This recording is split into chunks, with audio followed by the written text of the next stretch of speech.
Welcome to Frontline Nursing, a NurseMinder production that gives you an insider's look into the daily life of nursing from those who are currently working on the front lines.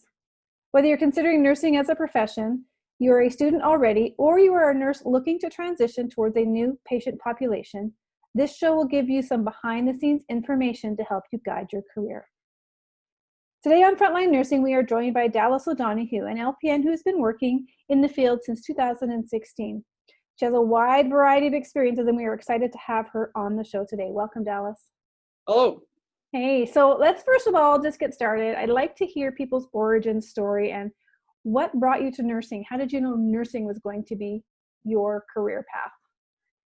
Okay, so that's a little bit of a story. So anyway, I was doing my Bachelor of Science degree at one of the bigger universities here in Edmonton. I was doing psychology at the time. I thought I was going to be a physician. That was something I wanted to do based on a number of factors, home life and what have you. I want to be a physician. I think that'd be something I'm interested in.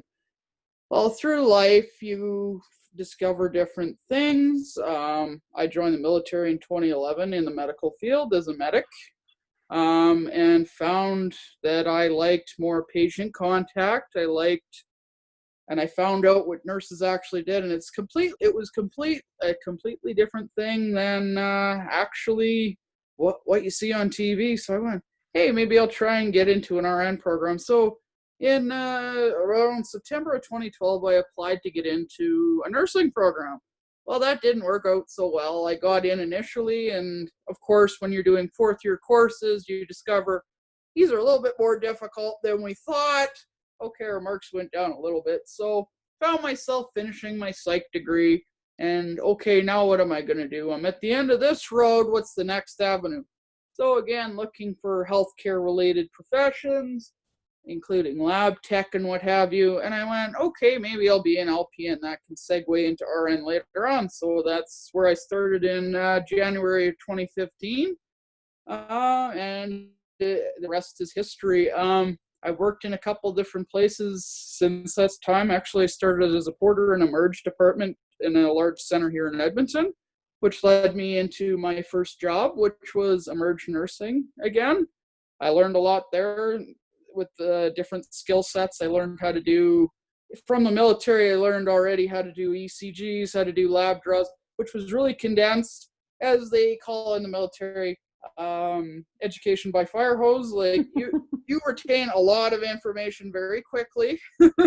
So I had a lot of that background before I started nursing. But anyway, back to that story. So I went into emerge nursing. It was a little bit overwhelming at the time, so I started, this is too much for me after about 3 to 4 months. Did some soul searching and found out a lot about how to do, number one, how to write a proper resume. Actually, I went through a resume writing service, which can help a lot, to pinpoint keywords on your resume. And I applied to about 750 to 800 positions within one of the major health services here in Alberta, both of them actually. Wasn't finding anything, got probably an interview every 2 weeks or so, and then I found myself at another urban center here where I was floating between orthopedic surgery and internal medicine. Internal medicine was quite interesting because you got a variety of different cases. Yeah, so I found myself between orthopedic surgery, internal medicine, and then I found myself in my current job, which is floating between, 13 different medicine units. Sometimes I'm on a different unit every day. Sometimes I'm split between two in a given day, which you have to be quick on your feet. Number one, you have to be organized with what you're doing. One thing I find about the new computerized system that makes it really easy, instead of the old paper brain that we're all used to in an org plan, it's all quite laid out nicely with the computer. You have all your tasks there and you just check your brain, and you can check your orders as well. It makes it quite convenient. But again, with the job that I do, I have to, number one, if I don't know drugs, that's a big thing, researching our drugs. With the biggest resource you're going to find is the Parenteral Drug Manual. Also Lexicomp, which is what the pharmacy uses. And there was a trick and a big thing I learned with nursing is listening to your allied health professionals, especially your physiotherapists, your pharmacists, and what have you, because they gave me a little trick with drug compatibility. Within Lexicon, there's something called Tristel's IV compatibility. One of the best tools you're going to find when you're looking up compatibilities. So Fantastic. again with medicine, nursing, I never thought I'd find myself there in a million years. I thought medicine, okay, it's going to be just the older population from 55 on. I don't know what I'm going to find myself in. So, of course, I went medicine. Okay, let's do this. So I've done a bunch of different things. I tried OR nursing for a while. That didn't work out. And I found myself in medicine for the past 2 years, floating, and I've gotten a lot of different experiences. One of my favorite is hematology, because you get some pretty challenging cases there. You work within my job now, I'm working with a lot of pulmonary patients, a lot of which you get to specialize with chest tubes and find out what those are about. OptiFlow, what the settings are with that. And you get a lot of different diverse training within medicine float because, well, you need the skill set. I would suggest to somebody that wants to start out, floating in medicine or surgery and going from there, because you're going to diversify what you truly like, and go from there. Because, and the best part about my job is I'm never in the same place for a day. So for some people, that's a great thing, and for others, they really they want to have those same connections every day. Stop for a second and go back, because you gave you just dropped a ton of information there, and there's so much to dissect. I'm curious to know, you had mentioned that you were working as a porter in ER, and when you had decided to go into nursing, was emerge nursing your initial career of choice because of that? Potentially. I had some emerge background from being a medic in the Army, so I thought, okay, maybe this might be a skill set that I might want to specialize in. So again, I gained a little bit of perspective being a nurse. It was totally different than being a porter. You have an outside view. When you're a porter, you see things, of course. Plus, you have your background from the military to lean back on, and you're going, well, I gained a little bit of experience, but I wish I would have, now thinking back, 3 years later, I wish I would have had the background from medicine to move forward to go on to emerge nursing, because being a new grad in emerge is touch and go, because you should have a background to lean back on before you go into a high acuity area like that. Yeah, that's one of those conversations that kind of comes up every once in a while, and I have a belief that 2 years of working on a unit, just really focusing on becoming comfortable with the skills, is important for you then to be able to put the skills into automatic mode when you go into a higher acute area, so that you can start to work on those more complex pieces. I do know that there are nurses who go straight into emerge and they are successful. They have a great mentor. But it's been my experience that I feel like it's a stronger nurse when they have that background initially. Exactly. Yeah. So interesting that you had experienced that as well, because of that military background, because of the portering and having been around that environment. You still felt like that was missing in your preparation to be the best you could be. Exactly, because they give you a finite number of buddy shifts, and then you're told, okay, go. They keep you in a less acute area of emerge, but even then, it's quite quick, fast-paced. And if you haven't wrapped your head around the skill set yet, it's kind of overwhelming at times. That's why I went, this is way too much for me. Yeah, and you know what? That's great self-awareness. And as you said, now you may feel like you're a little bit more capable and desire to go back into emerge with all that broad experience you have. So very curious and fascinating to hear that you wanted to be a doctor at first. And that somehow your exposure to nursing, we sucked you in. Yeah. Well, you never know, you know. Like I said, I did a BSc in psychology. I didn't have the marks necessary to get into med school, so I went, well, I want to go into healthcare. This might be a area I'd like to try, is nursing, because you are exposed to quite a bit. But I found doctors do a lot of administrative and delegating, whereas nurses are the doers, which is what I'm into doing. You want We to be like frontline. doing. Yeah. Yeah. Exactly. Yeah. So that's fascinating. I'm happy you found your way into nursing, because you've been now nursing for, is it 4 years? Coming up, yes. 4 years, yeah.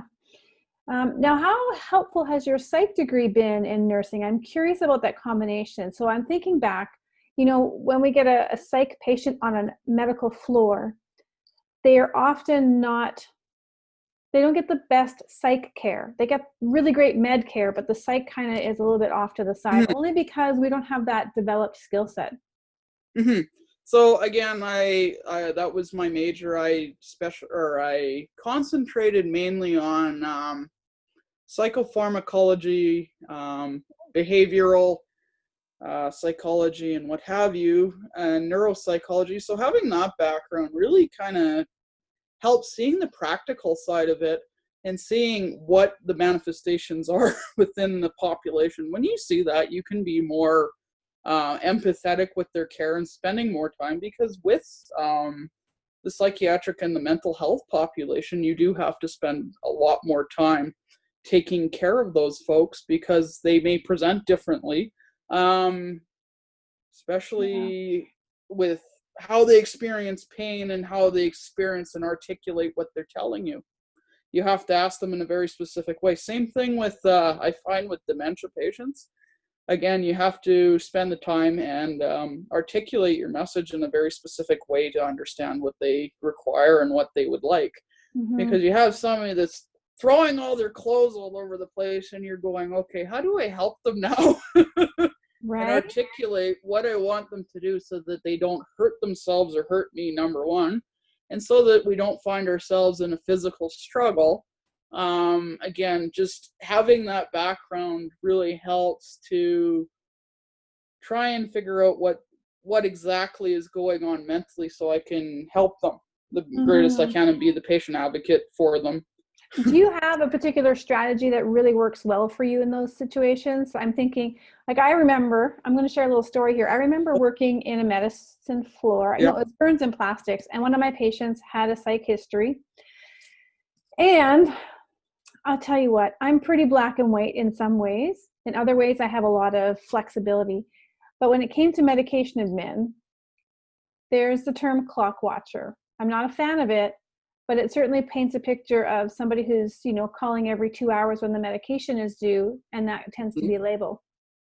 As I said, I'm not a fan of labels, so I went in there and we did all the conversations, all the education, this is what I really want to know. I want to make sure I'm giving you the right treatment at the right time. So you call me when you have some pain. And she was like, yeah, that's great. And we were probably 20 minutes talking. I turned around, I got outside the door, and she was yelling at me, "Get me my effing meds, you be." I was just like, I spent so much time with you. She was really mad. I can tell you of a scenario, probably it was about 3 years ago when I was in Emerge. Lady, again, what you would label as a clock watcher per se. Anyway, so we had the ability to give this lady had chronic pain. But again, there's different modes of administration for drugs, right? Being IV direct, in a mini bag, something that works for the patient, what's going to work best for them. So anyway, this lady, honest to God, she was ringing. She had it on her phone, programmed on her phone. Every hour, IV push, IV direct. Knowing IV direct acts so fast, I went, okay. I said, how quickly is this how quickly is this working for your pain?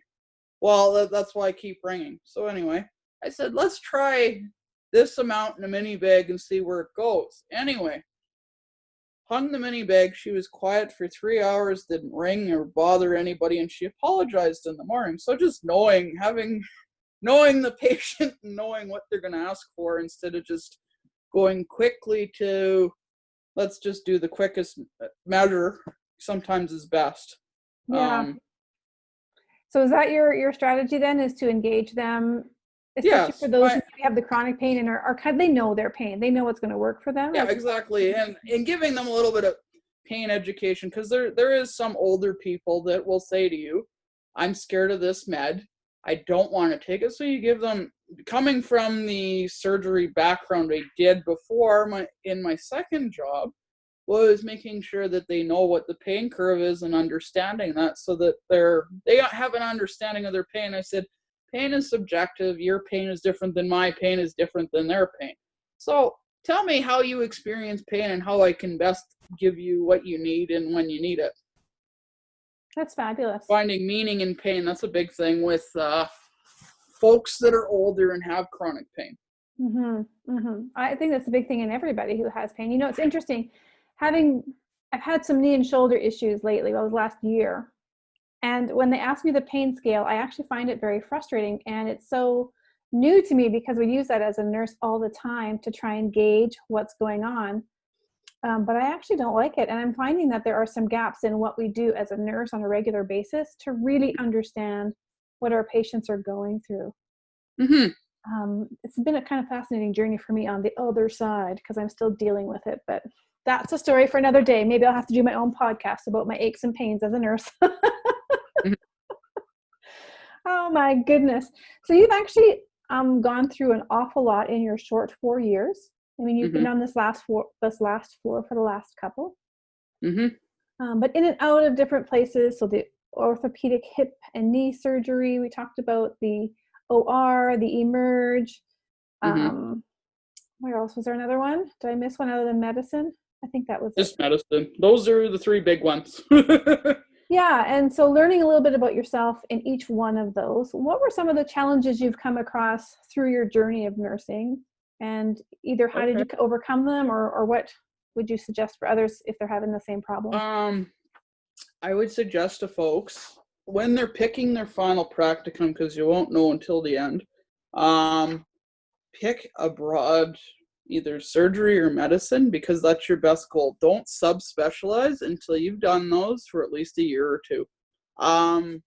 Because I know there's an option here with one of the local colleges to go directly to the OR. You have to have some floor experience before you do that, just to engage with the patient and understand, number one, medications. Number two, assessment skills is a big one too, especially going into the OR. And a big difference I found with OR nursing, yes, you have to be a better patient advocate, period.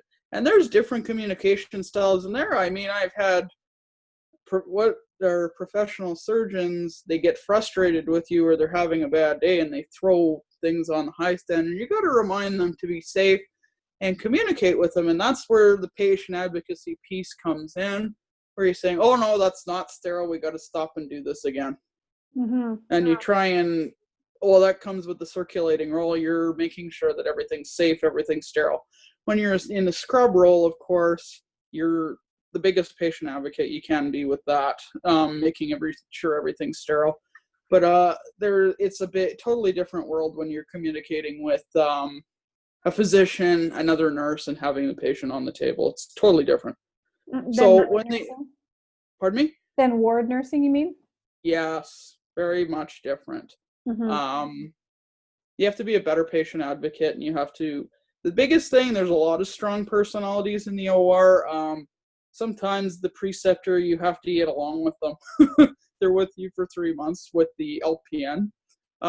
Portion of it, it's 3 months, 420 hours. It's quite a difficult program, I will say that much. And you have to be really committed to it and make sure it's something you really want to do.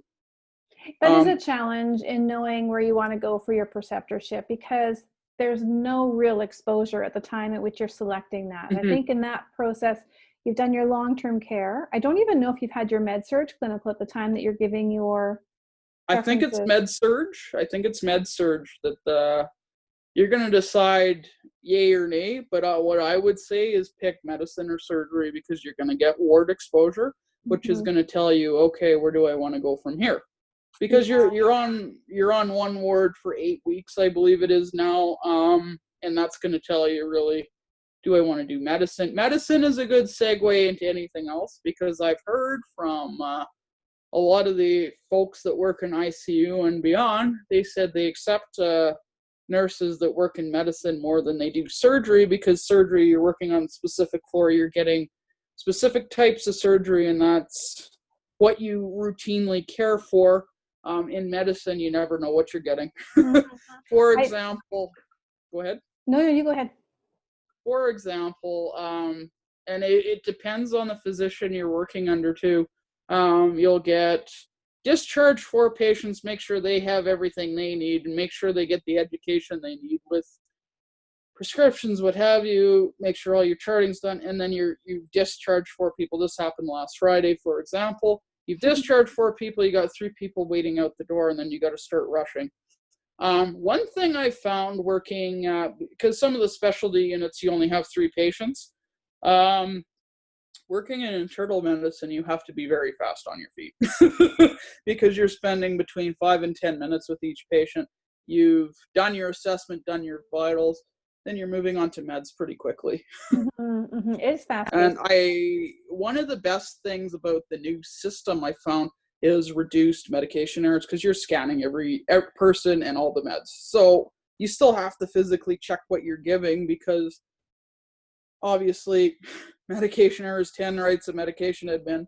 But yeah, that's one of the pluses with the new system, that you ring the patient, you check their ID, so that's your double identifier, and you're ringing in each pill or drug that you're administering. So that's So you your, have to scan all of that now?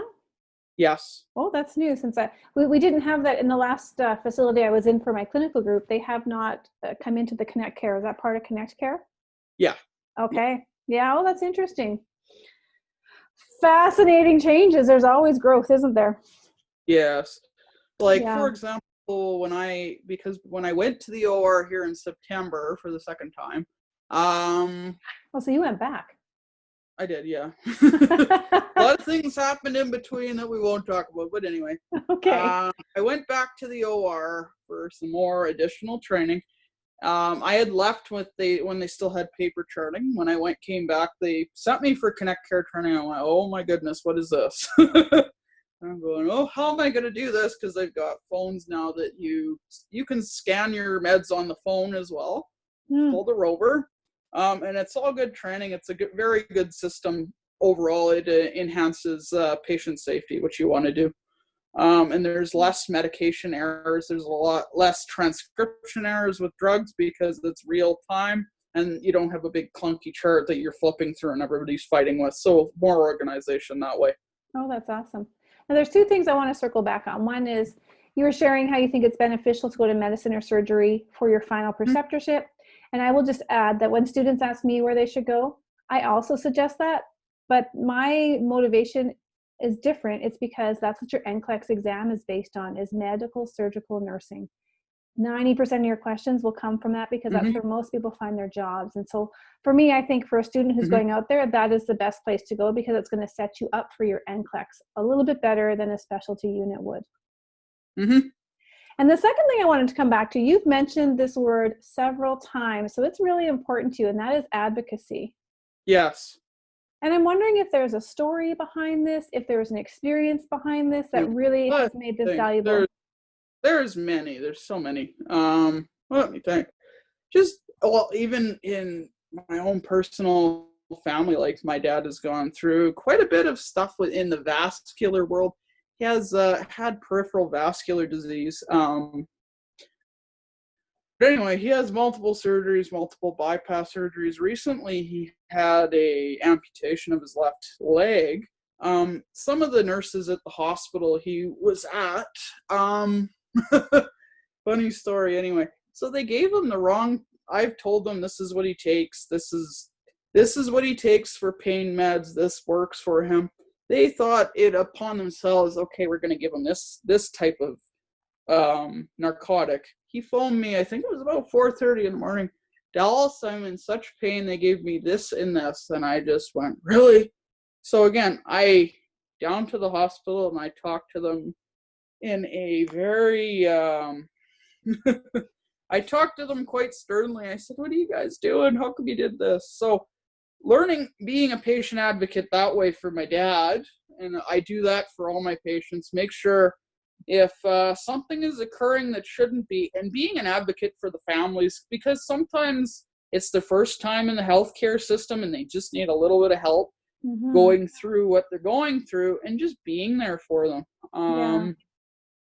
finding what, and I always ask them, especially when they're in a great amount of pain, say Dilaudid doesn't work for them, and ask them, what have you taken in the past in hospital that's worked for you?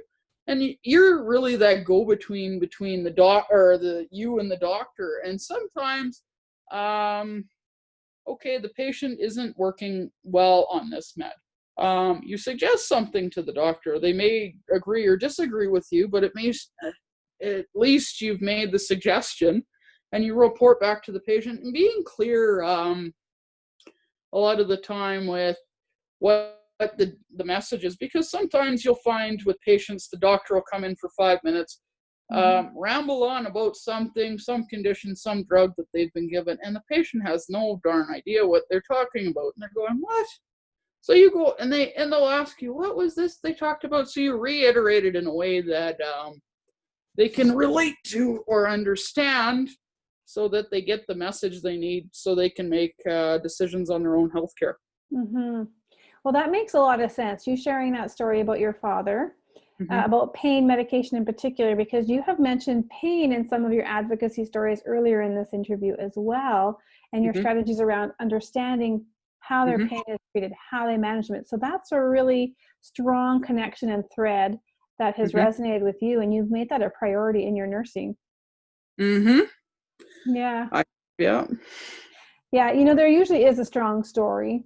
Obviously, I was bullied in the past, and that's my strong story when I help people overcome conflict. That's my passion, is to help people move past those potential situations that are harmful for them. And you're doing the same, but in a very different fashion. You're focusing on that pain management and patient-centered. And well, and one thing I said to these nurses, I said, do you guys practice family-centered or patient-centered care here? That's the biggest thing we're at the hospital I work at, is patient-centered care. Are you asking, and I always say this to patients and their family, I said, I'm not just taking care of the person in the bed over there, I'm taking care of you too. Let me know if you have any concerns that I can bring up to the physician, or I can relay to you and make you more comfortable here while your loved one is here.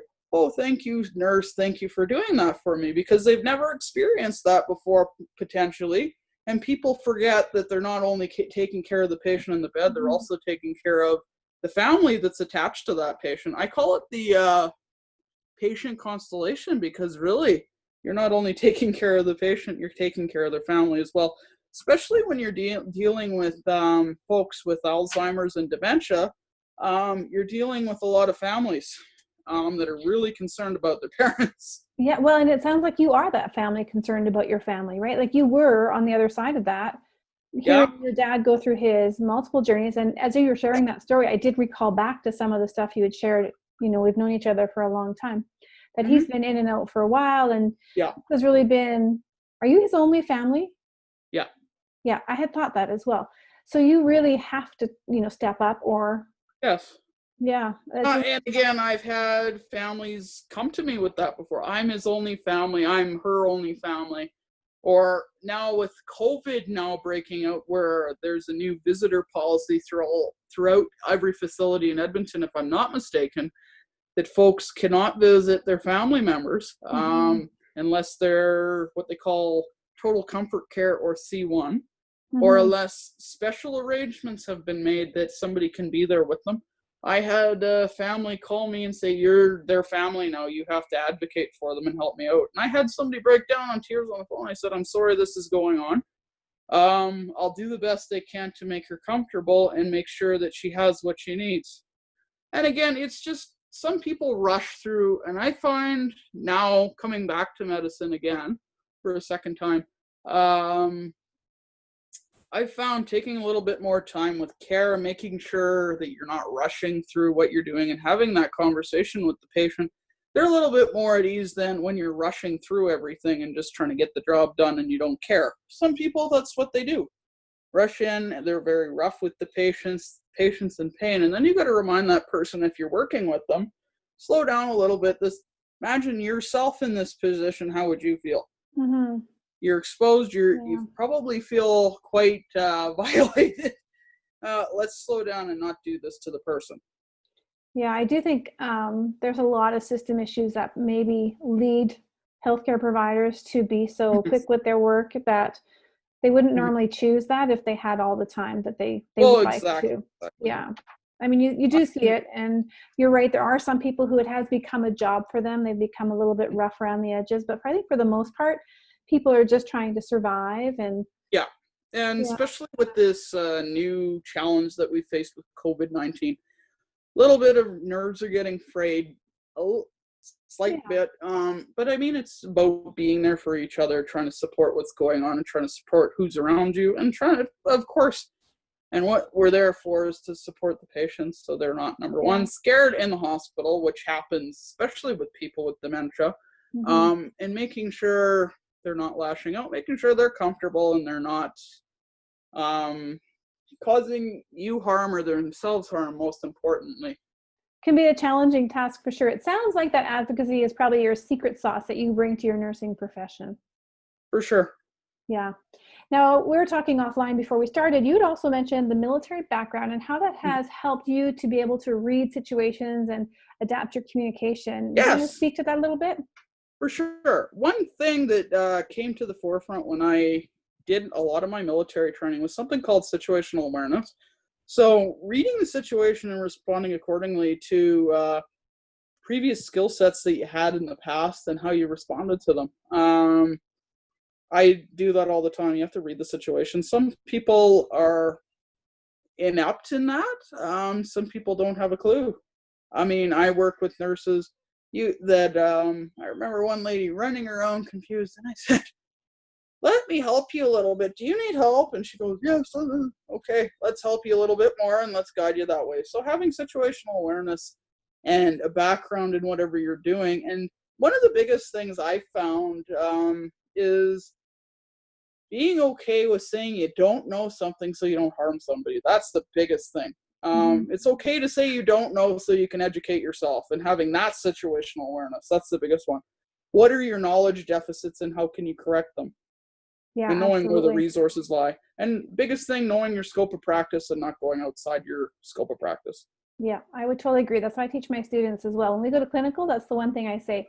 Patient safety is the priority. If you don't know what you're doing, you got to say something, because that's where patient harm happens, is when you just try to work your way through something, right? Mistakes Hmm. happen. Good intentions lead to bad outcomes. So let's make sure we get those good intentions matched up with good outcomes. Exactly. Yeah. Well, that's been a really fascinating conversation. Is there anything you would like to share with those who are listening?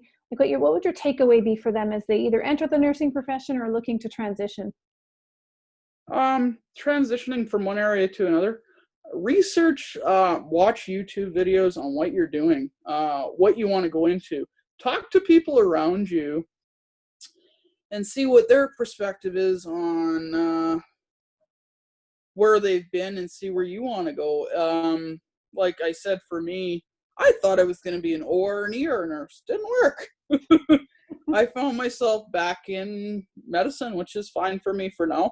It's an ongoing thing, and there's always evolving knowledge with that.